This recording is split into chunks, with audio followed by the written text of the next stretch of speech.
Praise the Lord. കർത്താവിൻ പ്രിയ സഹോദരങ്ങളെ, യേശുക്രിസ്തുവിന്റെ പുതിയ നിയമ രക്ഷയുടെ ഉപദേശം എന്ന യൂട്യൂബ് ചാനലിലും ഫേസ്ബുക്ക് ഗ്രൂപ്പിലും അതുപോലെ വാട്സാപ്പ് ഗ്രൂപ്പിലുമായി ഞങ്ങളെ കണ്ടുകൊണ്ടിരിക്കുന്ന എല്ലാ കർത്താവിനെ സ്നേഹിക്കുന്ന എല്ലാ ദൈവമക്കൾക്കും ആദ്യമായി വേഗം വരുന്നവനായ യേശുക്രിസ്തുവിന്റെ നാമത്തിലുള്ള സ്നേഹവന്ദനത്തെ ഞങ്ങൾ അറിയിക്കുന്നു. ഈ രാത്രിയിൽ ഞങ്ങൾ പതിവ് പോലെ കഴിഞ്ഞ ആഴ്ചയിൽ ഞങ്ങൾ നടത്തിയ ഒരു വീഡിയോയുടെ തുടർച്ചയായി ഒരുപാട് ഉപദേശങ്ങൾ ഈ കാലത്ത് സോഷ്യൽ മീഡിയ വഴി ദൈവവചനത്തെക്കുറിച്ച് വരുമ്പോൾ പുതിയ ആളുകൾ ദൈവവചനത്തെ സംബന്ധിച്ച് അറിയാത്ത ആളുകൾ, അല്പം മാത്രം അറിയുന്ന ആളുകൾ പുതിയ പുതിയ ഉപദേശങ്ങൾ സ്ഥാപിക്കുമ്പോൾ നമുക്കതിൽ വലിയ അതിശയോക്തിയൊന്നും തോന്നുന്നില്ലെങ്കിലും 10, 30, 40 വർഷം ഏതെങ്കിലും ഒരു ബൈബിൾ കോളേജിൽ പഠിച്ചതിന് ശേഷം ശുശ്രൂഷ മുഖത്ത് വന്ന് ശുശ്രൂഷ നടത്തി, ബൈബിൾ കോളേജ് നടത്തി, അതുപോലെ ധാരാളം ആളുകളെ ബൈബിൾ വചനങ്ങൾ പഠിപ്പിച്ച് ശുശ്രൂഷയ്ക്ക് ആക്കി വെച്ചിട്ടുള്ള ആളുകൾ പോലും ദൈവവചനത്തിന് നിരക്കാത്തതായ അല്ലെങ്കിൽ അപ്പോസ്തലന്മാരുടെയും പ്രവാചകന്മാരുടെയും അടിസ്ഥാനത്തിൽ ആരംഭിക്കപ്പെട്ട ദൈവത്തിന്റെ വിശുദ്ധ സഭയുടെ അടിസ്ഥാന പ്രാമാണിക ഉപദേശങ്ങളെ നിഷേധിക്കുകയും പരിശുദ്ധാത്മാവിനാൽ പ്രചോദിതമാക്കപ്പെട്ട തിരുവെഴുത്തുകളെ സാങ്കല്പികമായിട്ടും കുറച്ചൊക്കെ അജ്ഞതയായിട്ടും ഒക്കെ അപ്പോസ്തലന്മാർക്ക് അല്ലെങ്കിൽ പ്രവാചകന്മാർക്ക് ശരിയായ ദർശനത്തിന്റെ അടിസ്ഥാനത്തിലല്ല ലഭിച്ചത് എന്നുള്ളതൊക്കെ രീതിയിൽ ഉരുണ്ടു കളിക്കുന്ന തരത്തിൽ സംസാരിച്ചു വരുന്ന ഒരു ജേക്കബ് മത്തായി എന്ന് പറയുന്ന ഒരു സുവിശേഷകൻ അല്ലെങ്കിൽ ഒരു പാസ്റ്റർ, അദ്ദേഹത്തിന്റെ ഒരു വീഡിയോയെ ആസ്പദമാക്കി അദ്ദേഹം ഉത്തർപ്രദേശിലുള്ള പാസ്റ്റർ സാജു ബി തോമസ് എന്ന് പറയുന്ന ഒരു യൂട്യൂബർക്ക് നൽകിയ ഒരു ഇന്റർവ്യൂവിൽ അദ്ദേഹം സംസാരിച്ചിട്ടുള്ള ഏതാനും ഭാഗങ്ങൾ മാത്രം അടർത്തി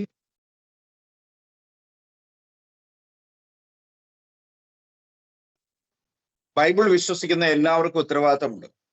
ഞങ്ങളെ സംബന്ധിച്ചിടത്തോളം അത് അധികമായിട്ടുള്ളത് കൊണ്ട് തന്നെ അപ്പോസ്തലന്മാരും പ്രവാചകന്മാരുമാകുന്ന അടിസ്ഥാനത്തിന് മേൽ യെരൂശലേമിൽ ആരംഭിക്കപ്പെട്ട യഥാർത്ഥ ക്രിസ്തുവിന്റെ സത്യസഭ ഉപദേശിക്കുകയും പഠിപ്പിക്കുകയും പ്രമാണിക്കുകയും ചെയ്തു വന്നിരുന്ന കാര്യങ്ങളെ സംബന്ധിച്ച് പ്രധാനമായി ദൈവത്തിന്റെ ഏക സ്വഭാവത്തെ, ദൈവം ഏകനാണ് എന്നുള്ള ബൈബിൾ പഠനത്തിന്റെ അല്ലെങ്കിൽ ബൈബിൾ പ്രസ്താവനയുടെ അടിസ്ഥാനത്തിലും ദൈവസഭയിൽ മാനസാന്തരപ്പെട്ട് പാപമോചനം പ്രാപിച്ച് ദൈവസഭയിൽ ക്രിസ്തുവിന്റെ ശരീരത്തിലേക്ക് പാപം മോചിക്കപ്പെട്ടവരായി കടന്നു വരുന്നതിന് 1-ാം നൂറ്റാണ്ടിൽ പരിശുദ്ധാത്മാവിന്റെ ആഗമനത്തോടുകൂടി പത്രോസിന്റെ പ്രസംഗത്തോടുകൂടി ആരംഭിക്കപ്പെട്ട യേശുക്രിസ്തുവിന്റെ നാമത്തിലുള്ള സത്യസ്നാനത്തെ സംബന്ധിച്ചും സഭയുടെ യഥാർത്ഥമായ ഉപദേശത്തെക്കുറിച്ചും ഒക്കെയും ആധികാരികമായി ഞങ്ങൾ സംസാരിച്ചു തുടങ്ങിയിട്ട് ഏകദേശം 5-6 വർഷങ്ങളാകുന്നു. ഈ കാലയളവിൽ ഞങ്ങളുടെ ചാനൽ JCNDSയുടെ ചാനൽ പരിശോധിച്ചിട്ടുള്ള നിങ്ങൾക്ക് ആർക്കും മനസ്സിലാക്കാൻ കഴിയും, ഞങ്ങൾ ഏതെങ്കിലും ഒരു കാര്യത്തെ ഒരു ഖണ്ഡന വിഷയമായി നിങ്ങളുടെ മുമ്പിൽ കൊണ്ടുവന്നിട്ടുണ്ടെങ്കിൽ അത് തീർച്ചയായും ദൈവവചനത്തിന്റെ അടിസ്ഥാനത്തിലാണ്. ഞങ്ങൾക്ക് അഭിമാനത്തോടെ പറയാൻ കഴിയുന്ന ഒരു കാര്യം എന്ന് വെച്ചാൽ ഈ കഴിഞ്ഞ 4-5 വർഷത്തിനിടയിൽ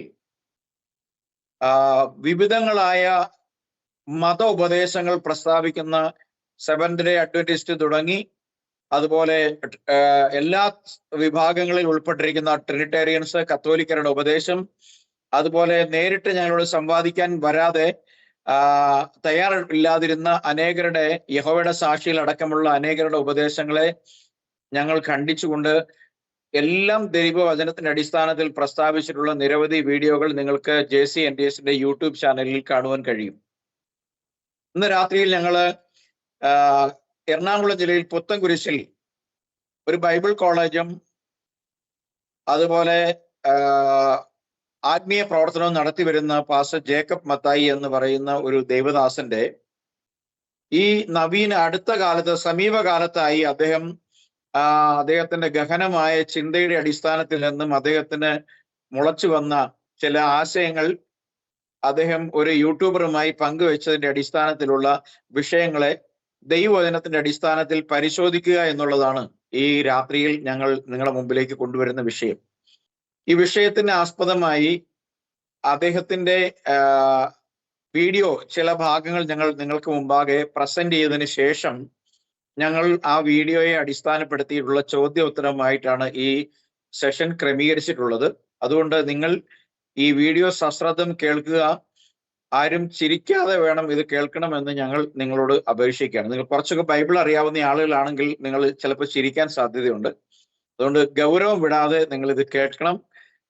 അതുപോലെ ഞങ്ങൾക്ക് ഇതിനെ സംബന്ധിച്ചുള്ള പ്രതികരണവും നിങ്ങൾ പരിശോധിക്കണം. കേവലം പരിശോധിക്കുക മാത്രമല്ല, അത് അങ്ങനെ തന്നെ ഒന്ന് തിരുവെഴുത്തുകളിൽ പരിശോധിച്ച് ഉറപ്പുവരുത്തുകയും വേണം. Praise the Lord.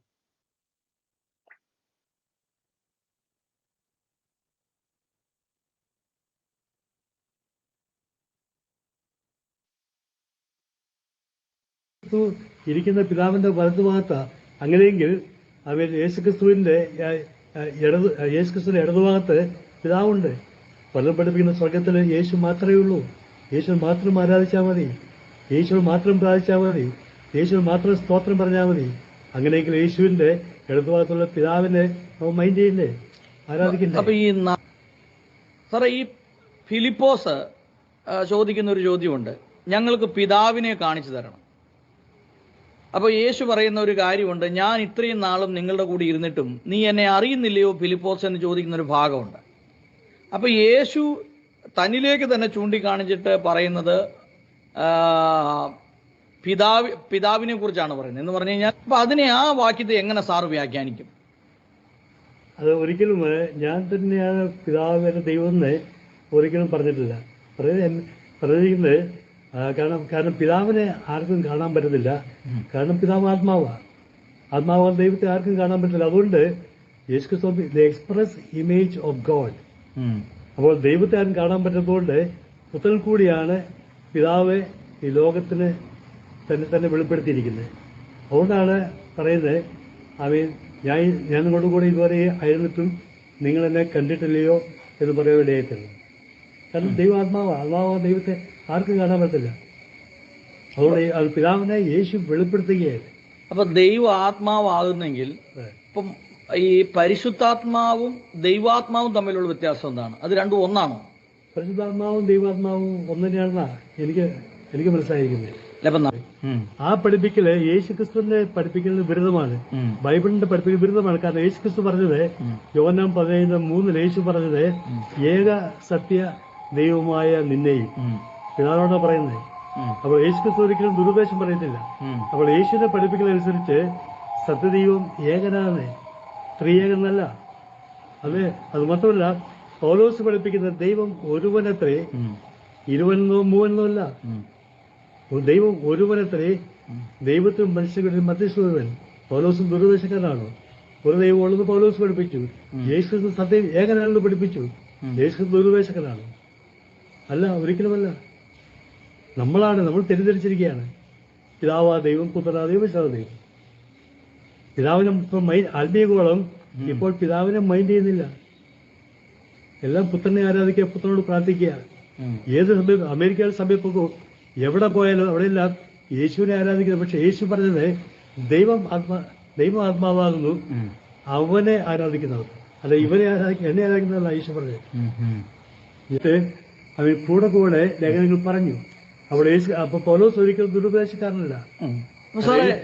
അപ്പൊ ഈ ഫിലിപ്പിയ ലേഖനത്തിൽ പറയുന്ന ഒരു വാക്യമുണ്ടല്ലോ, അവൻ ദൈവരൂപത്തിലിരിക്കെ ദൈവത്തോടുള്ള സമത്വം മുറുകെ പിടിച്ചുകൊള്ളണം എന്ന് വിചാരിക്കാതെ എന്ന് പറയുന്നൊരു ഭാഗമുണ്ടല്ലോ. അവൻ ദൈവരൂപത്തിലിരിക്കെ ദൈവത്തോടുള്ള ഈക്വാലിറ്റി വിത്ത് ഗോഡ് എന്നാണ് എഴുതിയേക്കുന്നത്. ദൈവത്തോടുള്ള സമത്വം മുറുകെ പിടിച്ചുകൊള്ളണം എന്ന് വിചാരിക്കുക എന്ന് പറഞ്ഞൊരു ഭാഗമുണ്ടല്ലോ. അതിനെ സാർ എങ്ങനെ വ്യാഖ്യാനിക്കും? ദൈവ രൂപത്തിലിരിക്കുന്ന ദൈവമായിരിക്കാന്നല്ല പറഞ്ഞത്, ദൈവ രൂപത്തിലിരിക്കെ. അപ്പൊ ദൈവമായിരിക്കുകയും അത് ദൈവ രൂപത്തിൽ വ്യത്യാസമുണ്ട്. അതെന്താണ് വ്യത്യാസം? ഉദാഹരണമായിട്ട് യേശുവിനെ പറഞ്ഞിരിക്കുന്നത് Jesus is the express image of God. ഇവിടെ ദൈവത്തിന് നിഴലെന്നാണ് പറഞ്ഞിരിക്കുന്നത്. അപ്പൊ നമ്മൾ നടന്നു പോകുമ്പോൾ നമ്മുടെ നിഴല് കാണാറുണ്ട്. ആ നിഴല് നമ്മളല്ല, ആ നിഴല് മാറിപ്പോകും. അപ്പൊ നമ്മുടെ നിഴലാണ് കാണുന്നത്. അതുപോലെ തന്നെ യേശുക്രിസ്തു ദൈവരൂപത്തിലാണ്. കാരണം പിതാവിന്റെ എല്ലാ ആട്രിബ്യൂട്ട്സും പുത്രനുണ്ടായിരുന്നു, തീർച്ചയായും ഉണ്ടായിരുന്നു. പക്ഷെ പിതാവായിരുന്നില്ല. അല്ല, ഇപ്പോഴുണ്ടോ? ഇപ്പോൾ പിതാവിന്റെ എല്ലാ ഗുണഗണങ്ങളും യേശുക്രിസ്തുവിലുണ്ടോ? തീർച്ചയായിട്ടും ഇപ്പോഴുണ്ട്. പക്ഷെ പിതാവല്ല. ഇപ്പൊ ഒരു മകൻ ഞാൻ ചോദിക്കുന്നത്, പിതാവിന്റെ എല്ലാ ഗുണഗണങ്ങളും യേശുക്രിസ്തുവിൽ ഉണ്ടെങ്കിൽ യേശുക്രിസ്തുവിന് ജീവൻ കൊടുക്കാൻ സാധിക്കില്ലേ? യേശുക്രിസ്തുവിന് സൃഷ്ടിക്കാൻ സാധിക്കില്ലേ? സൃഷ്ടിക്കാനായിട്ട് അത് പിതാവ് മാത്രമല്ല സൃഷ്ടിച്ചുള്ളൂ. അല്ല, ദൈവത്തിന്റെ ദൃശ്യമായ രൂപമാണ്. അതെ, എക്സ്പ്രസ് ഇമേജ്. അതുകൊണ്ടാണ് യേശു പറഞ്ഞ് എന്നെ കണ്ടവൻ പിതാവിനെ കണ്ടിരിക്കുന്നു, ഞാൻ പിതാവ് എന്നാവുന്നു. യേശു സത്യമാണത്. എന്നെ കണ്ടവൻ പിതാവിനെ. അപ്പൊ അതിൽ തന്നെ മനസ്സിലാക്കാം, യേശുവുണ്ട്, പിതാവുണ്ട്. എന്നെ കണ്ടവൻ പിതാവിനെ കണ്ടിരിക്കുന്നു. അർത്ഥം യേശുവുണ്ട്, പിതാവുണ്ട്. ഞാൻ പിതാവ് ഒന്നാകുന്നു. അതാണ് യേശു പറഞ്ഞിരിക്കുന്നത്. തീർച്ചയായിട്ടും അതെ, യേശു പിതാവ് ഒന്നാണെന്ന്. പക്ഷെ യേശു ഒരിക്കലും പറഞ്ഞിട്ടില്ല ഞാൻ പിതാവേണെന്ന് പറഞ്ഞിട്ടില്ല. ഓക്കെ. അപ്പോ എങ്ങനെയാണ് ഈ യെശയ്യാ പ്രവാചകന്റെ പുസ്തകം 9-ാം അധ്യായം 6-ാം വാക്യത്തിൽ പറയുന്നു, യെശയ്യാവ് പറയുന്ന ഒരു ഭാഗമുണ്ട്, നമുക്കൊരു ശിശു ജനിച്ചിരിക്കുന്നു, നമുക്കൊരു മകൻ നൽകപ്പെട്ടിരിക്കുന്നു, ആധിപത്യം അവന്റെ തോളിരിക്കും, അവൻ അത്ഭുത മന്ത്രി, വീരനാം ദൈവം, നിത്യപിതാവ്, സമാധാനത്തിന്റെ പ്രഭു എന്ന് വിളിക്കപ്പെടും. അപ്പൊ അതിൻ്റെ അകത്ത് വീരനാം ദൈവമെന്നും നിത്യപിതാവെന്നും പറഞ്ഞിട്ടുണ്ട്. ഈ ഭാഗം ആരെ കുറിച്ചാണ് പറഞ്ഞിരിക്കുന്നത്? അത് ആരെക്കുറിച്ചൊന്നും എനിക്ക് വ്യക്തമായിട്ട് പറയാൻ പറ്റില്ല. ആരെക്കുറിച്ചാണ് യെശയ്യാവ് പറയുന്നത്. പക്ഷെ യെശയ്യാവ് അത് പറഞ്ഞത് പരിശുദ്ധന്മാർ രേഖപ്പെടുത്തിയിരിക്കുകയാണ്. പക്ഷെ യേശു അല്ലാതെ വേറെ അപ്പോസ്തലന്മാരോ അല്ലെങ്കിൽ പ്രവാചകന്മാരോ യെശയ്യാവ് സഹിതം ആര് പറഞ്ഞാലും നമ്മളെ മുഖവിലേക്ക് എടുക്കേണ്ട ആവശ്യമില്ല. കാരണം അവരെല്ലാം മനുഷ്യരാണ്. നമ്മളെ മുഖവിലേക്ക് എടുക്കേണ്ടത്, പ്രത്യേകിച്ച് ദൈവമക്കളാണ് നമ്മൾ മുഖവിലേക്ക് എടുക്കുന്നത് നമ്മുടെ ലീഡറായിരിക്കുന്നതായ യേശുവിന്റെ വചനമാണ്. കാരണം യേശു മാത്രമേ. അപ്പൊ യേശുവിന്റെ വാക്കുകൾക്കാണ് പ്രാധാന്യം നൽകേണ്ടത്. അതെ, മുഖവിലേക്ക്. മറ്റുള്ളവർക്ക് സപ്പോർട്ടിങ് എവിഡൻസ് ആയിട്ടാണ്. കാരണം എന്ന് പറഞ്ഞാൽ അവർക്ക് തെറ്റ് പറ്റാം. തീർച്ചയായിട്ടും. കാരണം പൗലോസ് തെറ്റുപറ്റിയല്ലോ. ഒരിക്കൽ പൗലോസ് പറഞ്ഞു, നിങ്ങളെല്ലാവരും എന്നെ അനുഗമിക്കണം. അത് അത് പാടില്ലാത്തതാണ്. പക്ഷെ പിന്നെ അദ്ദേഹത്തെ മനസ്സിലായി, തെറ്റുപറ്റി ഉടനെ പറയാണ്, ഞാൻ യേശുവിനെ അനുഗമിക്കുന്ന പോലെ നിങ്ങളെല്ലാവരും എന്നെ അനുകരിക്കണം. അത് കറക്റ്റാണ്. അല്ല പൗലോസ്.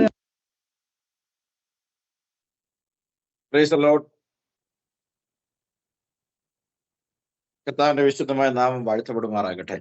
നിങ്ങള് അദ്ദേഹത്തോട് ചോദിച്ച ചോദ്യങ്ങളും അദ്ദേഹത്തിന് തിരിച്ച് കൊടുത്ത മറുപടിയും ശ്രദ്ധിച്ചു കാണുമെന്ന് ഞാൻ വിചാരിക്കുകയാണ്.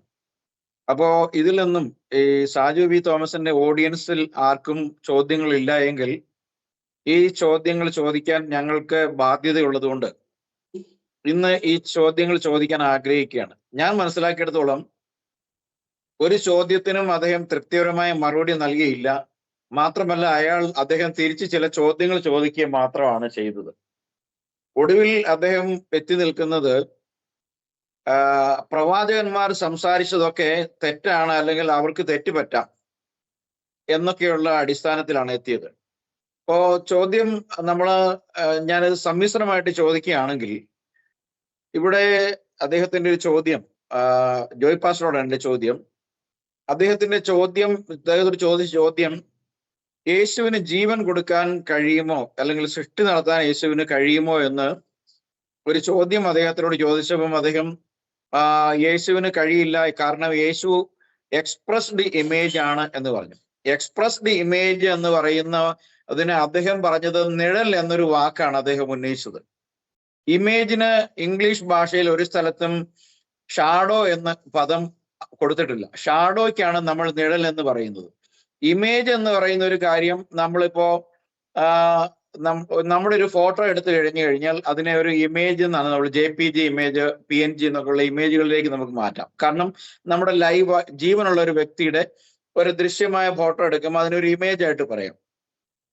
എന്നാൽ ഒരു ഇമേജും ഷാഡോയും തമ്മിൽ ഞാൻ മനസ്സിലാക്കുന്ന വ്യത്യാസം, ഷാഡോയ്ക്ക് നമ്മളുടെ ഒരു ഇരുണ്ട വെളിച്ചം നമ്മളെ പിന്നിൽ അടിക്കുമ്പോൾ ആ വെളിച്ചം നമ്മളെ അടിക്കുമ്പോൾ ആ വെളിച്ചം തടസ്സപ്പെടുന്നത് കൊണ്ട്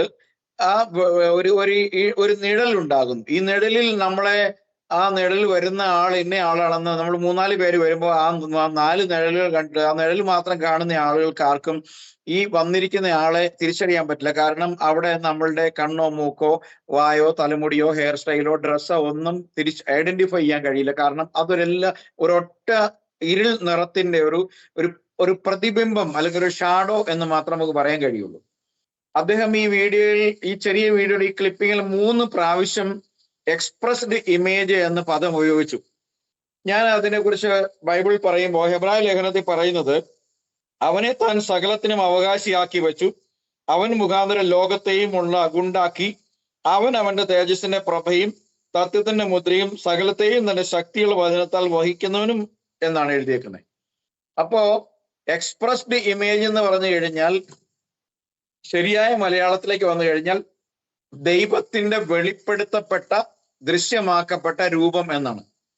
അപ്പം മാത്രമല്ല പൗലോസ് പറയുകയും ചെയ്തിട്ടുണ്ട്, ദൈവത്തിന്റെ രൂപമാണ്, അല്ലെങ്കിൽ ഈ അദൃശ്യനായ ദൈവത്തിന്റെ ദൃശ്യമായ രൂപമാണെന്ന് പൗലോസ് കൊളോസ്യ ലേഖനത്തിലും തിമോത്തിക്ക് എഴുതുമ്പോൾ പറയുന്നത്, 1 തിമോത്തി 3:16 പറയുന്നത് ദൈവം ജഡത്തിൽ വെളിപ്പെട്ടു എന്നും, അല്ലെങ്കിൽ ദൈവത്തിന്റെ ഒരു ഭാഗം വെളിപ്പെട്ടെന്നോ ദൈവത്തിന്റെ ഒരു ഇമേജ് നിഴൽ വെളിപ്പെട്ടോ എന്നൊരു കാര്യം കാണുന്നില്ല.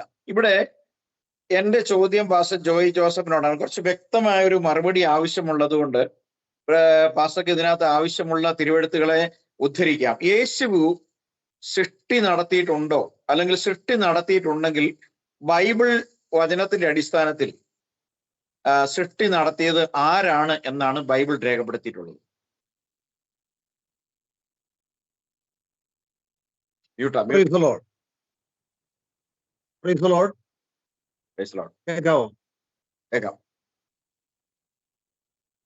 കർത്താവിന് സ്തോത്രം. കർത്താവിന്റെ വിലപ്പെട്ട ദാസന്മാർക്ക് നന്ദി.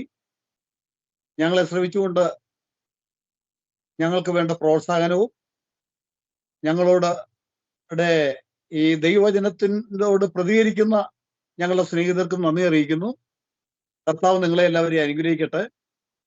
കർത്താവിന്റെ ദാസന്റെ ചോദ്യം വളരെ നല്ലൊരു ചോദ്യമാണ്. യേശു ക്രിസ്തു സൃഷ്ടി നടത്തിയിട്ടുണ്ടോ എന്നുള്ള ചോദ്യം. കർത്താവിന് സ്തോത്രം. ഞാൻ ഈ ജേക്കബ് മത്തായി പാസ്റ്റർ യഥാർത്ഥത്തില് അദ്ദേഹത്തിന് ഇടക്കാലം കൊണ്ട് എന്ത് സംഭവിച്ചു എന്ന് എനിക്ക് സംശയമുണ്ട്. പ്രായത്തിന്റെ ബുദ്ധിമുട്ടാണോ? കഴിഞ്ഞ ദിവസം ബാംഗ്ലൂരുള്ള MA വർഗീസ് പാസ്റ്റർ പറഞ്ഞു, പ്രായം ചെന്നപ്പോൾ അദ്ദേഹം പല അബദ്ധങ്ങൾ ഇങ്ങനെ പറഞ്ഞു വിടാറുണ്ട്. അദ്ദേഹം പറഞ്ഞു, യേശു ക്രിസ്തുവിന്റെ ആ ക്രൂശ് മരണത്തിലൂടെ ഒന്നും മനുഷ്യരുടെ ശാപം പരിഹരിക്കാൻ പറ്റില്ലെന്ന് അദ്ദേഹം പറഞ്ഞു. എന്ന് പറഞ്ഞാൽ ഇദ്ദേഹം പറഞ്ഞതെല്ലാം പലതും ദൈവജനത്തിന് വിരുദ്ധമാണ്. അതുകൊണ്ടാണ് ഞങ്ങൾ കർത്താവിന്റെ ദാസൻ ജോസ് വർഗീസ് പാസ്റ്റർ പറഞ്ഞതുപോലെ ഇപ്രകാരം ഞങ്ങൾ ഈ യൂട്യൂബിലൂടെ വിശദീകരണം നടത്തുന്നതിന്റെ ഉദ്ദേശം. യേശു സൃഷ്ടിച്ചിട്ടുണ്ടോ എന്ന് ചോദിച്ചാൽ, യേശു ക്രിസ്തു ആണ് സൃഷ്ടിച്ചത് ബൈബിളിലൂടെ. കാരണം വിശുദ്ധ ബൈബിൾ നമ്മൾ വായിക്കുമ്പോൾ സകലവും ഉണ്ടാക്കിയത് എങ്ങനെയാണ്, സകലവും സൃഷ്ടിച്ചത് എന്താണെന്ന് ചോദിച്ചാൽ, എബ്രായ ലേഖനം 11-ാം അധ്യായം 3-ാം വാക്യം വായിക്കുമ്പോൾ, ഈ കാണുന്ന ലോകത്തിന് ദൃശ്യമായതല്ല കാരണം എന്ന് വരുമാറ് ലോകം ദൈവത്തിന്റെ വചനത്താൽ സൃഷ്ടിക്കപ്പെട്ടു. ഈ കാണുന്ന ലോകത്തിന് ദൃശ്യമല്ലതല്ല കാരണം. കാരണം എന്നുള്ളത് ഈ കാണുന്ന നമ്മൾ ഇന്ന് കണ്ടുകൊണ്ടിരിക്കുന്ന ലോകത്തിന്റെ കാരണം ദൃശ്യമായ ഒന്നല്ല. ദൃശ്യമല്ലാത്ത എന്തിൽ നിന്നോ ആണത് സൃഷ്ടിക്കപ്പെട്ടതെന്നാണ്. അതെങ്ങനെ സൃഷ്ടിച്ചു എന്ന് ചോദിച്ചാൽ, വചനം സൃഷ്ടിച്ചു എന്നാണ്. ആരാണ് വചനം? വചനം കർത്താവായ യേശു ക്രിസ്തുവാണെന്ന് വെളിപ്പാട് പുസ്തകം 19-ാം അധ്യായം വ്യക്തമാക്കി സൂചിപ്പിക്കുന്നു. യോഹന്നാന്റെ സുവിശേഷം 1-ാം അധ്യായം യേശു ക്രിസ്തു തന്നെയാണ് വചനം. വചനം ജഡമായി തീർന്നു കൃപയും സത്യവും നിറഞ്ഞവനായി നമ്മുടെ ഇടയിൽ പാർത്തു എന്ന് യേശു ക്രിസ്തുവിനെ കുറിച്ച് പറയുന്നു. അപ്പൊ യേശു ക്രിസ്തു സൃഷ്ടിതാവല്ലെന്ന് പറയുന്നത് ഏറ്റവും വലിയ അബദ്ധ ഉപദേശമാണ്. യേശു ക്രിസ്തു യഥാർത്ഥത്തിൽ സൃഷ്ടിച്ചു എന്നുള്ളതിന്റെ ഉൽപ്പത്തി പുസ്തകത്തിൽ നമുക്ക് കാണുവാൻ കഴിയുന്നത്, സകലവും ഉണ്ടാകട്ടെ ഒന്നുമില്ലാതിരുന്ന സ്ഥാനത്ത്, സകലം ശൂന്യമായിരുന്ന സ്ഥാനത്ത് ദൈവം മാത്രമുള്ളപ്പോൾ ദൈവം, ആ അടുത്തുകൂടാത്ത വെളിച്ചത്തിൽ വസിക്കുന്ന ആത്മാവായ ദൈവം ശബ്ദിച്ചു. ആ ശബ്ദം പുറത്തു വന്നപ്പോൾ, ഉണ്ടാകട്ടെ എന്ന് ശബ്ദിച്ചപ്പോൾ, അതിനെയാണ് വചനമെന്ന് പറയുന്നത്. ആ ശബ്ദം പുറത്തു വന്നപ്പോഴാണ് ഉണ്ടായത്. ആരാണ് ഈ വചനം? അത് കർത്താവായ യേശു ക്രിസ്തുവാണ്. ആത്മാവായ ദൈവത്തിന്റെ, അടുത്തുകൂടാത്ത വെളിച്ചത്തിൽ വസിച്ച ദൈവത്തിന്റെ ഉള്ളിൽ ശബ്ദമായി ഉണ്ടാകട്ടെ എന്ന് കൽപ്പിച്ച്, ശബ്ദമായി ലോഗോസ് അങ്ങനെ കൽപ്പിച്ച് ആ സകലത്തെയും സൃഷ്ടിച്ച യഥാർത്ഥ സൃഷ്ടിതാവ് യേശു ക്രിസ്തുവാണ്. അതുകൊണ്ട് തന്നെയല്ലേ അവൻ വീരനാം ദൈവ നിത്യപിതാവ്. അതിനെക്കുറിച്ച് ചോദിച്ചപ്പോഴും അദ്ദേഹം പറഞ്ഞത് എനിക്ക് അറിഞ്ഞുകൂടാന്നാ പറഞ്ഞത്. സത്യത്തിൽ നമുക്ക് മനസ്സിലാക്കാൻ കഴിയുന്നത് ഉൽപ്പത്തി മുതൽ വെളിപ്പാട് വരെ കടഞ്ഞെടുത്താൽ കിട്ടുന്ന ഒരേ ഒരു ദൈവം മാത്രമേ ഉള്ളൂ. അത് കർത്താവായ യേശു ക്രിസ്തു മാത്രമാണ്. ആ യേശു ക്രിസ്തുവിന്റെ വിവിധ നിലകളിലുള്ള അവന്റെ വെളിപ്പാടുകൾ, വിവിധ നിലകളിലുള്ള അവന്റെ കർത്താവായ യേശു ദൈവത്തിന്റെ വിവിധ ഡ്യൂട്ടികൾ നമുക്ക് കാണാൻ കഴിയും. അവൻ കുഞ്ഞാടായിരുന്നു, ദൈവപുത്രനായിരുന്നു, മനുഷ്യപുത്രനായിരുന്നു, ദാവീദിന്റെ പുത്രനായിരുന്നു, വീണ്ടെടുപ്പുകാരനായിരുന്നു, രക്ഷകനായിരുന്നു. ഇതെല്ലാം ഏക ദൈവത്തിന്റെ വിവിധ നിലകളിലുള്ള അവന്റെ പദ്ധതികളാണ്, അല്ലെങ്കിൽ അവൻ ലോകത്തോട് മനുഷ്യനോട് ചെയ്ത ചില പ്രവൃത്തികളാണ്, ഡ്യൂട്ടികളാണ്. അപ്പോൾ യേശുക്രിസ്തുവിനെ ദൈവമല്ല എന്ന് പറയുവാൻ വിശുദ്ധ ബൈബിൾ പഠിക്കുന്ന ഒരു പഠിതാവിനും കഴിയുകയില്ല. അങ്ങനെ അവൻ പറയുന്നുവെങ്കിൽ, നിശ്ചിതാവായ ഏക ദൈവമല്ല എന്ന് പറയുന്നുവെങ്കിൽ, ആ വ്യക്തിയെ ഭരിക്കുന്നത് യഥാർത്ഥത്തിൽ ദൈവത്തിന്റെ പരിശുദ്ധാത്മാവല്ല, ദൈവത്തിന്റെ പരിശുദ്ധാത്മാവിന് വിപരീതമായി പ്രവർത്തിക്കുന്ന ദുരാത്മാവാണ്. അപ്പോൾ ഉൽപ്പത്തിയിൽ സൃഷ്ടിച്ചത് കർത്താവായ യേശു ക്രിസ്തുവാണ്. എങ്ങനെ സൃഷ്ടിച്ചു? ഉണ്ടാകട്ടെ എന്ന് കൽപ്പിച്ചു വചനത്തിലൂടെ. നമുക്കറിയാം, എബ്രായ ലേഖനം വായിക്കുമ്പോൾ നമുക്ക് കാണുവാൻ കഴിയുന്നത്, ദൈവം പണ്ട് ഭാഗമായും വിവിധമായും പ്രവാചകന്മാർ മുഖാന്തരം അരുളി ചെയ്തിട്ട് ഈ അവസാന നിമിഷത്തിൽ പുത്രനിലൂടെ കർത്താവായ യേശു ക്രിസ്തുവിലൂടെ അത് വെളിപ്പെടുകയാണ്. അതുകൊണ്ട് യേശു ക്രിസ്തു മാത്രമാണ് സൃഷ്ടിതാവ്, യേശു ക്രിസ്തു മാത്രമാണ് പിതാവ്, യേശു ക്രിസ്തു മാത്രമാണ് വീരനാം ദൈവം. യേശു ക്രിസ്തു സൃഷ്ടിച്ച ധാരാളം തെളിവുകൾ വിശുദ്ധ ബൈബിളിലൂടെ നമുക്ക് ഉൽപ്പത്തി മുതൽ കാണുവാൻ കഴിയും പഠിക്കുന്ന വ്യക്തിക്ക്. അല്ലാത്ത വ്യക്തികൾക്ക് 2, 3, 4, 5 ഒക്കെ ആയിട്ട് ദൈവത്തെ കാണാൻ കഴിയും. അതുകൊണ്ട് യേശു ക്രിസ്തു മാത്രമാണ് സൃഷ്ടിതാവെന്ന് ഉൽപ്പത്തിയിൽ കാണാം, പുറപ്പാടിയിൽ കാണാം. എല്ലാ ഗ്രന്ഥങ്ങളിലും, ബൈബിളിലെ 66 പുസ്തകങ്ങളിലും യേശു ക്രിസ്തുവിന്റെ ദൈവത്വത്തെ എടുത്തു കാണിക്കുന്ന വ്യക്തമായിട്ട് ദൈവ വചനം പഠിക്കുന്ന ഒരു വ്യക്തിക്ക് മനസ്സിലാക്കുവാൻ കഴിയും. ദൈവമായ കർത്താവ് സഹായിക്കട്ടെ.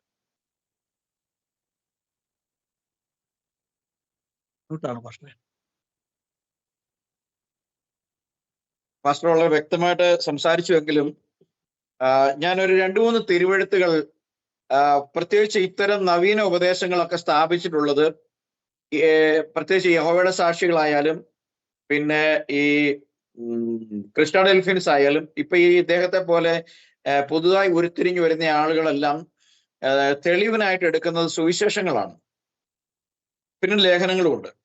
നമുക്ക് ഉൽപ്പത്തിയിൽ നമുക്ക് കാണാൻ സാധിക്കും, പാസ്റ്റർ പറഞ്ഞതുപോലെ സൃഷ്ടിക്കപ്പെട്ടത് യേശു ക്രിസ്തുവിലൂടെയാണ്. എന്നാൽ അപ്പോസ്തലനായ പൗലോസ് ഒരു ഹെബ്രായനായ അല്ലെങ്കിൽ ഒരു ന്യായപ്രമാണ പണ്ഡിതൻ എന്നുള്ള രീതിയിൽ ജീവിച്ച പൗലോസ് യേശു ക്രിസ്തുവിനെ ദൈവമാക്കി ചില ആളുകൾ പഠിപ്പിക്കുന്നു, അങ്ങനെ പ്രചരിപ്പിക്കുന്നു എന്നും അത് യഹോവയ്ക്ക് അനിഷ്ടമാണെന്നുള്ള തൻ്റെ അധികാരികളുടെ മുമ്പിൽ ബോധിപ്പിച്ചതിന്റെ അടിസ്ഥാനത്തിൽ തന്റെ തീഷ്ണത കൊണ്ട് സഭയെ ഉപദ്രവിക്കാൻ വേണ്ടി അധികാരം വാങ്ങിച്ചു പോയപ്പോൾ പാസ്റ്റർ പറഞ്ഞ ആ ഹെബ്രായ ലേഖനത്തിലും കൊളോസി ലേഖനത്തിലും യോഹന്നാന്റെ സുവിശേഷം 1 യോഹന്നാനും സൃഷ്ടി നടത്തിയത് ആരാണെന്നുള്ളത് കാര്യം വ്യക്തമാക്കിയിട്ടുള്ളതായിട്ട് ഞാൻ മനസ്സിലാക്കുന്നുണ്ട്. പാസ്റ്റർക്ക് തന്നെ ഞാൻ അതിന്റെ ഉത്തരം ആ കൊട്ടേഷനുകൾ വായിച്ച് അല്ലെങ്കിൽ പറയാൻ വേണ്ടി ഏൽപ്പിക്കുക. കാരണം ഇത്രയും സംശയാലുക്കൾക്ക് യേശു പറഞ്ഞിരിക്കുന്നത് ആരാണ് ദൈവം, ആരാണ് സൃഷ്ടി നടത്തിയത് എന്നുള്ള കാര്യങ്ങളെ സംബന്ധിച്ചൊരു വിശദീകരണത്തിന് വേണ്ടിയാണ് ഈ ഉപചോദ്യമായിട്ട് ഞാൻ ചോദിക്കുന്നത്. അൺമ്യൂട്ട് ചെയ്തിട്ട് പാസ്റ്റർക്ക് സംസാരിക്കാം.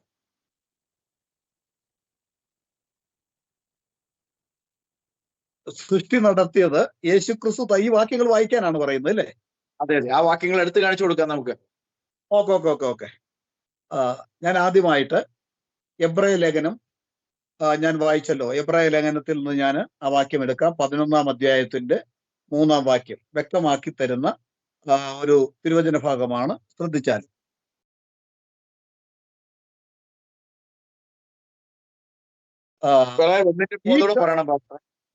എന്തോ എബ്രായർ 1:2-3 പറയണം. 1-ാം അധ്യായത്തിന്റെ 11-ന്റെ 1-ഉം 2-ഉം 3-ഉം കൂടെ പറയണം അല്ലേ?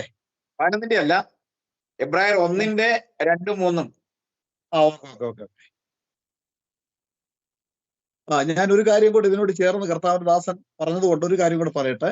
കൊലോസ് ലേഖനം 1:15 നമ്മൾ വായിക്കുമ്പോൾ Jesus Christ is the image of the invisible God.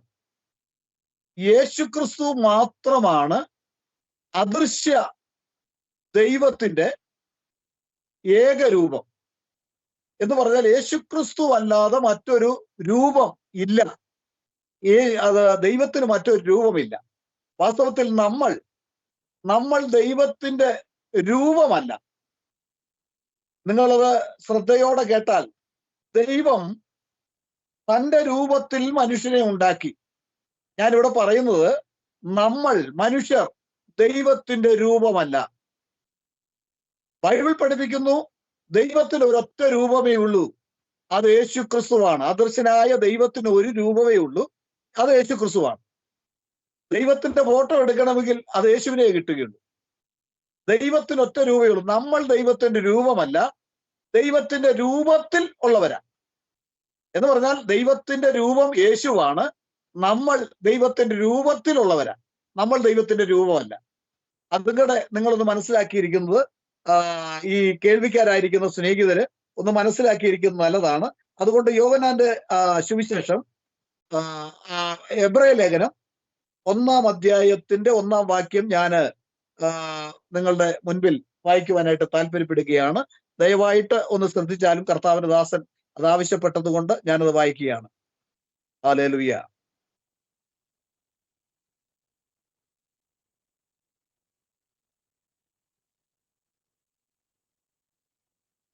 എബ്രായർ 1:1. ദൈവം പണ്ട് ഭാഗമായിട്ടും വിവിധമായിട്ടും പ്രവാചകന്മാർ മുഖാന്തരം പിതാക്കന്മാരോട് അരുളി ചെയ്തിട്ട് ഈ അന്ത്യകാലത്ത് പുത്രൻ മുഖാന്തരം നമ്മോട് അരുളി ചെയ്തിരിക്കുന്നു. അപ്പോൾ ദൈവം പണ്ട് കുറേശ്ശെ തന്നെ വെളിപ്പെടുത്തി. ഈ അന്ത്യകാലത്ത് തന്നെ പൂർണ്ണമായിട്ട് വെളിപ്പെടുത്തിയത് പുത്രനിലൂടെയാണ്. താൻ സ്വീകരിച്ച ആ പുത്രത്വം എന്ന പദവിയിലൂടെയാണ് ദൈവം തന്നെ പൂർണ്ണമായിട്ട് വെളിപ്പെടുത്തിയിരിക്കുന്നത്. അതുകൊണ്ടാണ് തീമോഥെയോസ് 3:16 പറയുന്നത്, ദൈവം ജഡത്തിൽ വെളിപ്പെട്ട് വന്നവനാണ് കർത്താവായ യേശുക്രിസ്തു. ഏത് ദൈവം? അദ്ദേഹം ജേക്കബ് പന്തായി പാസ്റ്റർ സമ്മതിക്കുന്നുണ്ട്, ദൈവം ഒരുവനേ ഉള്ളൂ, രണ്ടില്ല മൂന്നില്ലെന്ന് പറയുന്നുണ്ട്. ആ ഒരു ദൈവം ഏത് ദൈവമോ ആ ദൈവം ജഡത്തിൽ വെളിപ്പെട്ടവനാണ് കർത്താവായ യേശുക്രിസ്തു എന്ന് 1 തീമോഥെയോസ് 3:16 വായിക്കുമ്പോൾ നമുക്ക് കാണുവാൻ കഴിയുന്നു. അതുപോലെ എബ്രായ ലേഖനം 11:3 വായിക്കുമ്പോൾ, ഈ കാണുന്ന ലോകത്തിന് ദൃശ്യമായതല്ല കാരണം എന്ന് വരുമാറ് ലോകം ദൈവത്തിന്റെ വചനത്താൽ നിർവഹിക്കപ്പെട്ടു. ദൈവവും ദൈവത്തിന്റെ വചനവും രണ്ട് വ്യക്തികളല്ല. ഞാനും എന്നിൽ നിന്ന് കേൾക്കുന്ന എന്റെ ശബ്ദവും രണ്ട് വ്യക്തികളല്ല.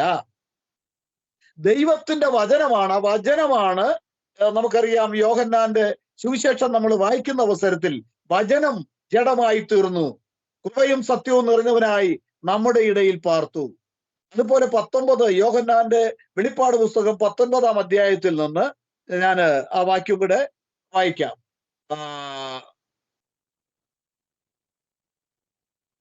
ജാതികളെ വെട്ടുവാൻ അവന്റെ വായിൽ നിന്ന് മൂർച്ചയുള്ള വാൾ പുറപ്പെടുന്നു.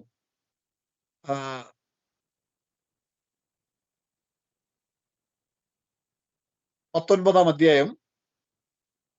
അവന് ദൈവവചനം എന്ന പേര് എന്നുള്ള വാക്യം,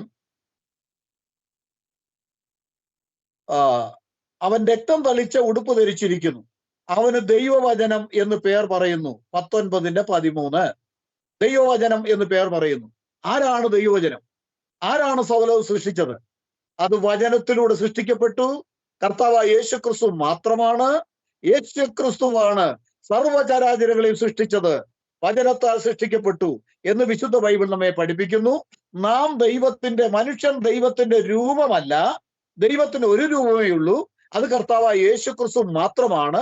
ദൈവത്തിന്റെ രൂപത്തിലാണ് മനുഷ്യരെ സൃഷ്ടിച്ചത് എന്ന് പറഞ്ഞാൽ റോമാലേഖനം 5:14 കൂടെ അതിനോട് ചേർന്ന് ഞാനൊന്ന് വായിച്ചിട്ട് എൻ്റെ ഈ ഭാഗത്തു നിന്ന് കർത്താവിന്റെ ദാസൻ തന്ന സമയത്തിൽ നിന്ന് വിരമിക്കുവാനായിട്ട് താല്പര്യപ്പെടുകയാണ്. യോഹന്നാൻ 5-ാം അധ്യായത്തിന്റെ 14-ാം വാക്യം ഒന്ന് ശ്രദ്ധിച്ചാലും. റോമർ 5:14 ഇങ്ങനെയാണ്, എങ്കിലും വരുവാനുള്ളവന്റെ പ്രതിരൂപമായ ആദമിന്റെ ലംഘനത്തിന് തുല്യമായി. വരുവാനുള്ളവന്റെ പ്രതിരൂപം, ആദം വരുവാനുള്ളവന്റെ പ്രതിരൂപമാണ്. ആരാ വരാനുള്ളവൻ? ദൈവം ജഡത്തിൽ വെളിപ്പെടുവാൻ പോകുന്നു. താൻ ഒരു ശരീരം സ്വീകരിക്കാൻ പോകുന്നു. ആ ശരീരത്തെയാണ് ദൈവത്തിന്റെ രൂപം. ദൈവം തന്റെ രൂപത്തിൽ മനുഷ്യനെ സൃഷ്ടിച്ചു എന്ന് പറഞ്ഞാൽ തനിക്കൊന്നും രൂപമില്ല, എന്നാൽ വരുവാനുള്ളവന്റെ രൂപത്തിലാണ് എന്ന് പറഞ്ഞാൽ കാലസമ്പൂർണതയിൽ സ്ത്രീയുടെ സന്തതിയായി വരാൻ പോകുന്നവന്റെ രൂപത്തിൽ ദൈവം മനുഷ്യനെ സൃഷ്ടിച്ചു. അപ്പോൾ യേക്കബ് പത്തായി പാസ്റ്റർ എന്തു സംഭവിച്ചു എന്ന് തിരിഞ്ഞ് മാനസാന്തരപ്പെട്ട് ദൈവവചനത്തിന്റെ സത്യത്തിലേക്ക് താനും തന്നോട് കൂടെയുള്ളവരും വരണമെന്ന് ഞങ്ങൾ വരുവാൻ വേണ്ടി ആത്മാർത്ഥമായി പ്രാർത്ഥിച്ചുകൊണ്ടും എന്റെ ഈ ഭാഗത്തുനിന്ന് വിരമിക്കുന്നു. Thank you pastor. വളരെ വ്യക്തമാണ് പാസ്റ്ററെ മറുപടി. ഞാൻ വിൽസം ബ്രദറിലേക്ക് വരുമ്പോ എനിക്ക് 2 ചോദ്യങ്ങളുടെ ഒരു സമ്മിശ്രമായിട്ടുള്ള ഉത്തരമാണ് ഞാൻ പ്രതീക്ഷിക്കുന്നത്. ഒന്നാമതായി അദ്ദേഹം പറഞ്ഞത്, ഒരു ചോദ്യം അദ്ദേഹത്തോട് ചോദിച്ചു, ദൈവരൂപത്തിൽ ഇരിക്കെ ദൈവത്തോടുള്ള സമാനത എന്താ പറയാ മുറുകെ പിടിക്കാതെ ദാസരൂപം എടുത്തു, വേഷത്തിൽ മനുഷ്യനായി വിളങ്ങി എന്നുള്ള ഫിലിപ്പ് ലേഖനം 2:5 മുതലുള്ള വാക്യങ്ങളുടെ ചോദ്യം ചോദിച്ചപ്പോ അദ്ദേഹം അതിന് വ്യക്തമായ ഒരു മറുപടി കൊടുക്കാതെ അവിടെയും എക്സ്പ്രസ്ഡ് ഇമേജ് ആണ്, അത് നിഴലാണ് എന്ന് പറഞ്ഞു.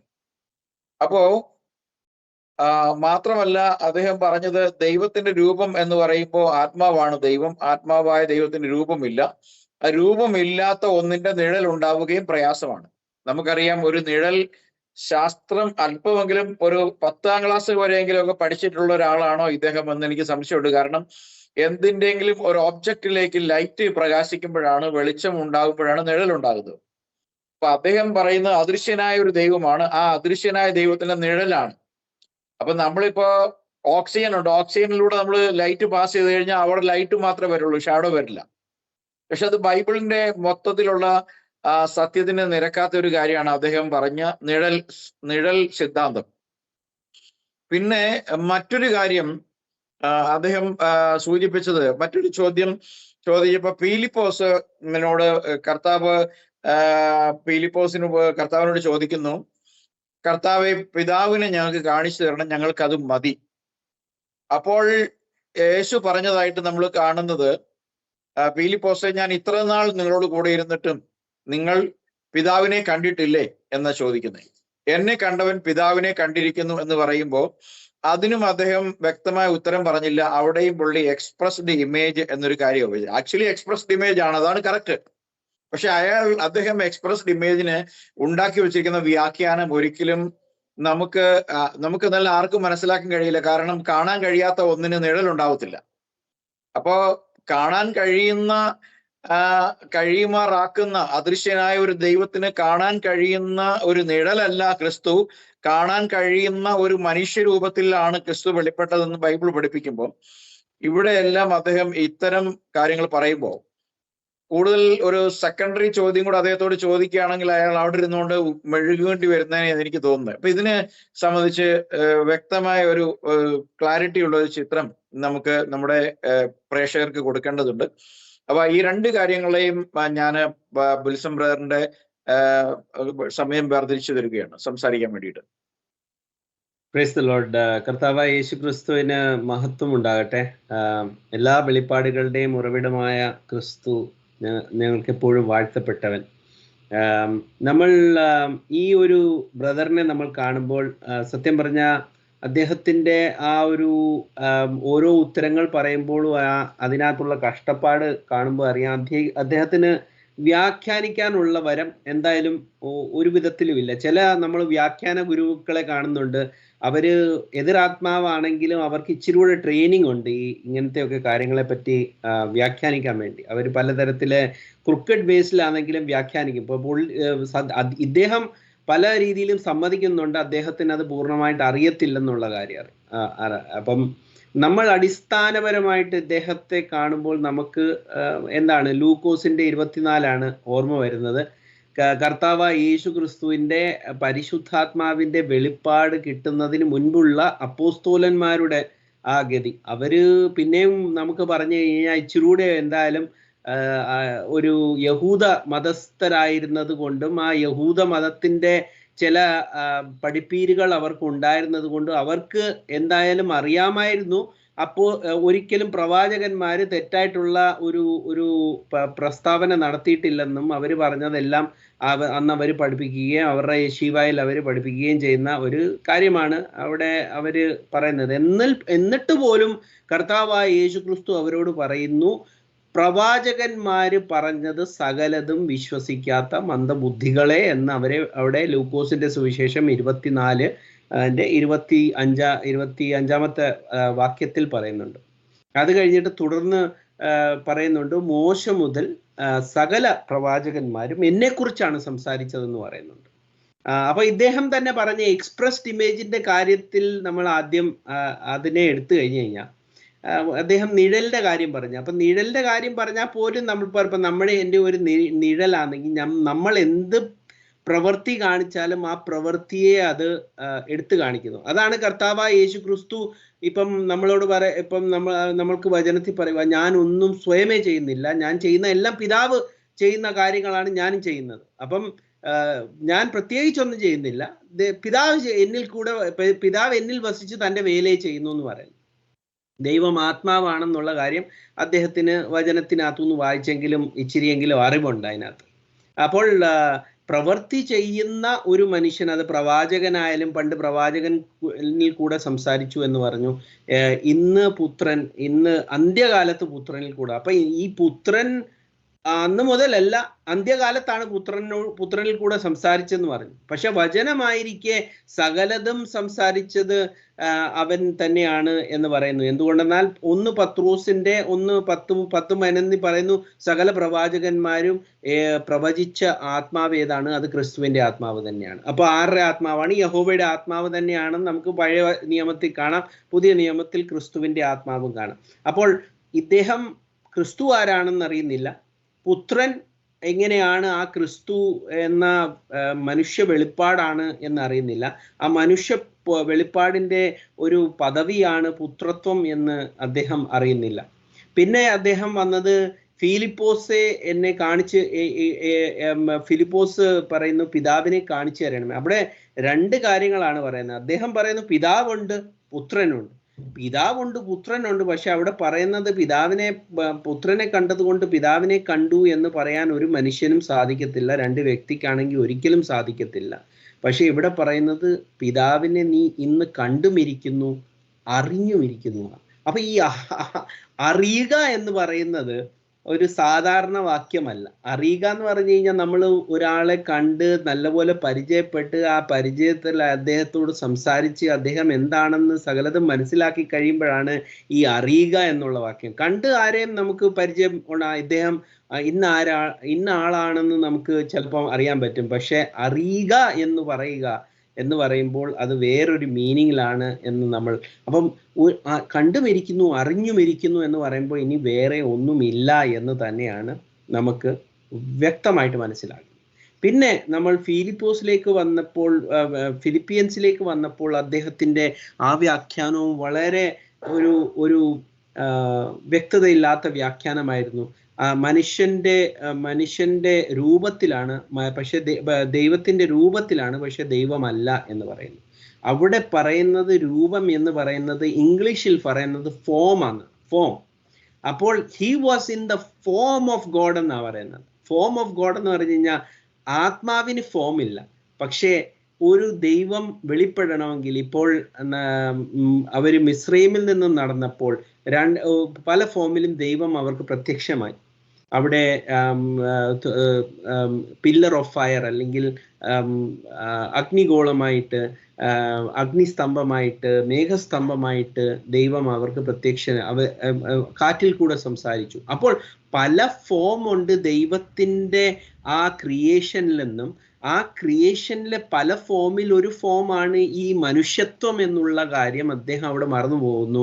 He was in the form of God, but he did not consider it good to take equality with God എന്ന് പറയുന്നത്. അപ്പോൾ അവൻ ദൈവത്തിന്റെ രൂപത്തിലായിരുന്നു, അതായത് ദൈവത്തിന്റെ ഒരു എക്സ്പ്രസ്ഡ് ഇമേജിലായിരുന്നു, എന്നാലും സമത്വം കൂടെ പിടിച്ചില്ലെന്നാ പറയുന്നത്. അപ്പൊ സമത്വം കൂടെ പിടിക്കാൻ പറ്റുമെന്നാണ് അവിടെ വളരെ വ്യക്തമായിട്ട് പറയുന്നത്. അവന് സമത്വമുണ്ട്. പലരും അവനെ കല്ലെറിയാൻ എടുത്തത് അവന് സമത്വം ഉണ്ട് എന്ന് അവൻ സ്ഥാപിക്കുന്നു എന്ന് പറഞ്ഞുകൊണ്ടായിരുന്നു യഹൂദന്മാര് കല്ലെറിയാൻ എടുത്തത്. യോഹന്നാന്റെ സുവിശേഷം അതിന്റെ 8-ാമത്തെ അധ്യായം അതിന്റെ 24-ാമത്തെ വാക്യം പറയുന്നു, ഞാൻ അവൻ തന്നെ എന്ന് നിങ്ങൾ വിശ്വസിച്ചില്ല എങ്കിൽ നിങ്ങൾ നിങ്ങളുടെ പാപങ്ങളിൽ മരിക്കുമെന്ന് പറയുന്നു. അപ്പോൾ അവിടെ കല്ലെടുക്കുന്നു. എന്തുകൊണ്ടാണ്? നീ മനുഷ്യനായിരിക്കെ നീ ദൈവത്തോടുള്ള സമത്വം കാണിക്കുന്നു എന്ന് പറഞ്ഞാണ് കല്ലെറിയാൻ നോക്കുന്നത്. അപ്പോൾ നമുക്ക് വളരെ വ്യക്തമാകും, യേശു ക്രിസ്തു ദൈവമാണെന്ന് പറഞ്ഞില്ല, അല്ലെങ്കിൽ യേശു ക്രിസ്തു പിതാവ് തന്നെയാണെന്ന് പറഞ്ഞില്ല. പറയേണ്ട ആവശ്യമില്ല. എന്താന്ന് വെച്ച് കഴിഞ്ഞാൽ അത് മനസ്സിലാകേണ്ട ചില ആൾക്കാർക്ക് മാത്രമേ മനസ്സിലാകാൻ പാടുള്ളൂ. അതുകൊണ്ടാണ് പറയാത്തത്. അല്ലാതെ ഈ മുസ്ലിങ്ങൾ പറയുന്ന മാതിരി തന്നെ ഉള്ള കാര്യങ്ങളാണ്.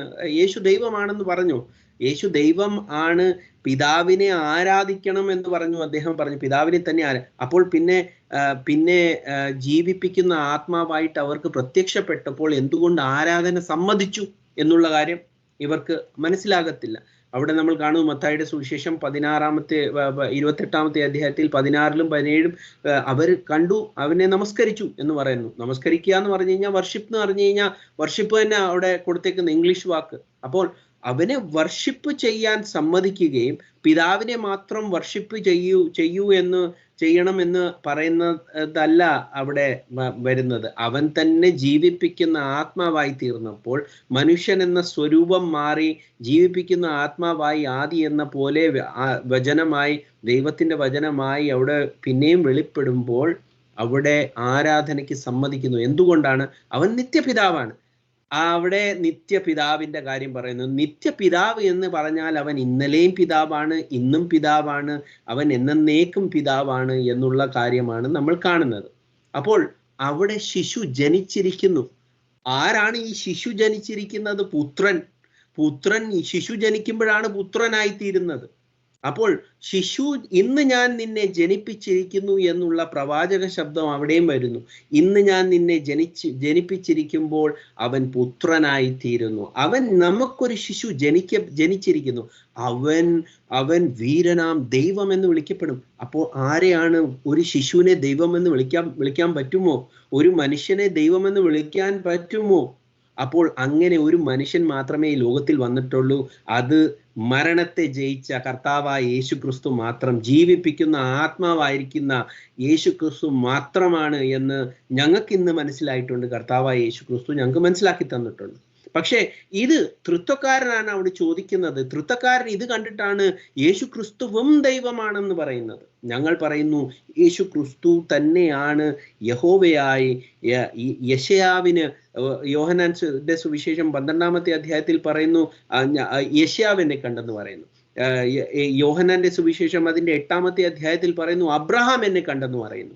പിന്നെ പിതാവിനെ ആരും കണ്ടില്ലെന്ന് ഇദ്ദേഹം തന്നെ പറയുന്നു. അപ്പോൾ ആരെയാണ് കണ്ടത്? വചനമായിരിക്കുന്ന, ദൈവത്തിന്റെ വെളിപ്പാടായിരിക്കുന്ന, ദൈവത്തിനെ എപ്പോഴും പ്രത്യക്ഷനാക്കിയ വചനം എന്ന ദൈവത്തിന്റെ ആത്മാവ് തന്നെയാണ് അവിടെ കാണപ്പെട്ട ദൈവത്തിന്റെ ഇമേജ്. അവിടെ യഹോവയായ ദൈവം അബ്രഹാമിന് പ്രത്യക്ഷനായി എന്ന് നമ്മൾ കാണും വ്യക്തമായിട്ട്. ഉൽപ്പത്തി പുസ്തകം 17-ലും 18-ലും കാണുന്നു. അപ്പോൾ വളരെ വ്യക്തമായ കാര്യങ്ങൾ പോലും അദ്ദേഹത്തിന് മനസ്സിലാകുന്നില്ല. അതുപോലെ തന്നെ ഇദ്ദേഹം പറഞ്ഞു യേശു ക്രിസ്തു അല്ല സൃഷ്ടിച്ചത്, പിതാവാണ് സൃഷ്ടിച്ചത്. ശരിയാണ്. നമ്മൾ യെശയ്യാവ് കാണുമ്പോൾ പറയുന്നു 44-ാമത്തെ അധ്യായത്തിന്റെ 24-ാമത്തെ വാക്യത്തിൽ പറയുന്നു ഞാൻ തന്നെ സകല ആകാശത്തിനെ വിരിക്കാം. അത് ഞാൻ ഒന്ന് വായിച്ചു കേൾപ്പിക്കാം. അവിടെ പറയുന്നു നിന്റെ വീണ്ടെടുപ്പുകാരൻ. അപ്പൊ വീണ്ടെടുപ്പുകാരൻ വേറെയല്ല. അവിടെയും പറയുന്നു ഞാൻ തന്നെ രക്ഷകൻ, വേറെ ഒരു രക്ഷകനും ഇല്ല. യെശയ്യാവിൽ പിന്നെയും പറയുന്നു നിന്റെ വീണ്ടെടുപ്പുകാരനും ഗർഭത്തിൽ നിന്നെ നിർമ്മിച്ചവനുമായ യഹോവ ഇപ്രകാരം അരുളി ചെയ്യുന്നു, യഹോവയായ ദൈവം ഞാൻ സകലവും ഉണ്ടാക്കുന്നു, ഞാൻ തന്നെ ആകാശത്തെ വിരിക്കുകയും ഭൂമിയെ പരത്തുകയും ചെയ്തിരിക്കുന്നു. എന്നോട് കൂടെ ഉണ്ടായിരുന്നു. അപ്പോൾ ആരും കൂടാതെയാണ് ദൈവം സകലതും സൃഷ്ടിച്ചതെന്ന് വളരെ വ്യക്തമായിട്ട് പറയുന്നു. പിന്നെ നമ്മൾ കൊലോസ്യർക്ക് എഴുതിയ ലേഖനം അതിന്റെ 1:16 വരുമ്പോൾ അവിടെ പറയുന്നു സ്വർഗത്തിലുള്ളതും ഭൂമിയിലുള്ളതും ദൃശ്യമായതും അദൃശ്യമായതും സിംഹാസനങ്ങളാകട്ടെ, കർത്തൃത്വങ്ങളാകട്ടെ, വാഴ്ചകളാകട്ടെ, അധികാരങ്ങളാകട്ടെ, സകലവും അവൻ മുഖാന്തരം സൃഷ്ടിക്കപ്പെട്ടു. അവൻ മുഖാന്തരവും അവനായിട്ടും സകലവും സൃഷ്ടിക്കപ്പെട്ടു. അപ്പോൾ വളരെ വ്യക്തമാണ്, ഈ ദൈവത്തിന്റെ ഒരേ ആത്മാവായ വചനം എന്ന മീഡിയത്തെ ദൈവം യൂസ് ചെയ്തുകൊണ്ട് സൃഷ്ടി നടത്തുന്നു. അതുകൊണ്ട് തന്നെ വചനം കൂടെ ഉണ്ടായിരുന്നു എന്ന് പറയുമ്പോഴും അവൻ ദൈവം തന്നെയാണ്. ആ ദൈവത്തിന്റെ ഒരേ ആത്മാവ് തന്നെയാണ്. പിന്നെ നമ്മൾ കാണുന്നത് വെളിപ്പാട് പുസ്തകം അതിന്റെ 5-ാമത്തെ അധ്യായത്തിൽ പറയുന്നു, ദൈവത്തിന്റെ 7 ആത്മാക്കൾ, അവനിലുള്ള കൊമ്പും 7 കൊമ്പുകളും 7 കണ്ണുകളും ദൈവത്തിന്റെ 7 ആത്മാക്കളാണ്. ഈ 7 ആത്മാക്കളാണ് ദൈവത്തിന്റെ സകല സൃഷ്ടിയും അല്ല ദൈവത്തിന്റെ സകല പ്രവൃത്തിയും ചെയ്തതെന്ന് വളരെ വ്യക്തമായിട്ട് പറയുന്നു. ആ പ്രവൃത്തികളും ചെയ്ത എല്ലാ ആത്മാക്കളും ആ വചനമായ ക്രിസ്തുവിൽ തന്നെയാണ് എന്ന് വളരെ വ്യക്തമായിട്ട് പറയുന്നു. അപ്പൊ സകല പ്രവൃത്തികളും നടന്നിരിക്കുന്ന ഈ വചനത്തിൽ കൂടെ തന്നെയാണ്. ആ വചനമാണ് ജഡമായി തീർന്നപ്പോൾ പുത്രനായി ഈ ലോകത്തിൽ കടന്നു വന്നത്. അതുകൊണ്ട് ഒരു നിത്യപുത്രൻ സ്വർഗത്തിൽ ഇല്ല. ഈ തൃത്വത്തിൽ വിശ്വസിക്കുന്നത് മാതിരി തന്നെ ഇദ്ദേഹം വിശ്വസിക്കുന്ന ഒരു നിത്യപുത്രൻ അവിടെ മടിയിലിരിക്കുന്നോ അതോ സൈഡിലിരിക്കുന്നോ എന്ന് പറയുന്നു. ഒരിടത്ത് പറയുന്നു പിതാവിനെ കാണുവാനും സാധിക്കത്തില്ല, എന്നാൽ അവിടെ സൈഡിൽ ഇരിക്കുകയും ചെയ്യുന്നുണ്ട്. നമ്മൾ കാണുന്നു 1 തിമോത്തിയോസ് 6:13 പറയുന്നു, താൻ മാത്രം അമർത്യത ഉള്ളവനും അവൻ മാത്രം വെളിച്ചത്തിൽ വസിക്കുന്നവനും എന്ന് വളരെ വ്യക്തമായിട്ട് പറയുന്നു. അപ്പൊ അവൻ മാത്രമാണ് ദൈവത്തിന്റെ കാണപ്പെട്ട രൂപവും. അവനെ സകല ആരാധന കൊടുക്കുമ്പോൾ പിതാവിനെ തന്നെ നമ്മൾ ആരാധിക്കുന്നു. എന്തുകൊണ്ടാൽ അവൻ നിത്യപിതാവാണ്. ഇന്നലെയും ഇന്നും എന്നേക്കും അവൻ പിതാവാണ്. ആ പിതാവായ ഏക സത്യ ദൈവത്തെ തന്നെയാണ് നമ്മൾ ആരാധിക്കുന്നത്. ദൈവത്തിന് സ്തോത്രം. Praise the Lord. വളരെ വളരെ വളരെ വ്യക്തമാണ്. ഏതൊരു സംശയാലുവിനും മനസ്സിലാകുന്ന വിധത്തിൽ നിങ്ങൾ രണ്ടുപേരും വളരെ വ്യക്തമായിട്ട് തിരുവെഴുത്തുകളെ ആധാരമാക്കി സംസാരിച്ചു. വേണമെങ്കിൽ നമുക്ക് സമയ പരിമിതി ഉള്ളതുകൊണ്ട് നമുക്കിത് നിർത്താം. പക്ഷെ നല്ല 2-3 ചോദ്യങ്ങൾ എനിക്കുണ്ടായിരുന്നു. ഇവിടെ അദ്ദേഹം, അല്ലെങ്കിൽ ഞാനൊന്ന് സമ്മറൈസ് ചെയ്തിട്ട് നിർത്താം. ദൈവത്തിന്റെ പരിശുദ്ധമായ നാമം വാഴ്ത്തപ്പെടുമാറാകട്ടെ. നമ്മള് അദ്ദേഹത്തിന്റെ കണ്ട വീഡിയോയിൽ നിന്നും അദ്ദേഹത്തിലുണ്ടായ ആശയക്കുഴപ്പം, എനിക്ക് പക്ഷേ ഒരുവിധം ബൈബിൾ അറിയാവുന്നവർക്ക് ഒരു ആശയക്കുഴപ്പവും ഇല്ല. അദ്ദേഹം പറയുന്നത് പിതാവിന്റെ വലതുഭാഗത്ത് യേശു നിൽക്കുകയാണ്. ഒരു കസേരയോ ഒരു സ്റ്റൂള് പോലും ഇട്ട് കൊടുക്കാതെ എത്രയോ കാലങ്ങളായിട്ട് അവിടെ നിൽക്കുകയാണ് പാവം. അപ്പം അവിടെ നിൽക്കുമ്പോൾ ഇടത് ഭാഗത്ത് പിതാവ് ഇരിക്കുകയാണ്. ആ പിതാവ് എന്നെ ആരും ഗവനിക്കുന്നുമില്ല. അതാണ് അദ്ദേഹത്തിന്റെ ഏറ്റവും വലിയ സങ്കടം. എല്ലാവരും ഇന്ത്യയിലാണെങ്കിലും അമേരിക്കയിലായാലും എല്ലാവർക്കും താല്പര്യവും ഗൗനവും എല്ലാം ഉള്ളത് യേശുവിനാണ്. പിതാവിനെ ആരും ഗവനിക്കുന്നില്ല എന്നുള്ളതാണ് അദ്ദേഹത്തിന്റെ ഏറ്റവും വലിയൊരു കൺസേൺ ആയിട്ട് പറയുന്നത്. സത്യത്തിൽ ഇദ്ദേഹം എന്തെങ്കിലും പഠിച്ചിട്ടുണ്ടെങ്കിൽ അതെല്ലാം ഇയാളുടെ ഉള്ളിൽ നിന്ന് പോയി. ഒരു അല്പം ട്രിനിറ്റേറിയൻ ടച്ച് പോലും അദ്ദേഹത്തിൽ ഉണ്ടായിരുന്നെങ്കിൽ ഇത്രയധികം അദ്ദേഹം അധപ്പതിച്ചു പോകയില്ലായിരുന്നു എന്നാണ് എനിക്ക് തോന്നുന്നത്. പിന്നെ അദ്ദേഹം ഇതിന് ആമുഖമായിട്ട് ആരംഭിക്കുന്നത് യോഹന്നാൻ 17:3. അത് ബ്രദർ ബിൽസൺ അതിനെക്കുറിച്ച് ടച്ച് ചെയ്തു പോയി.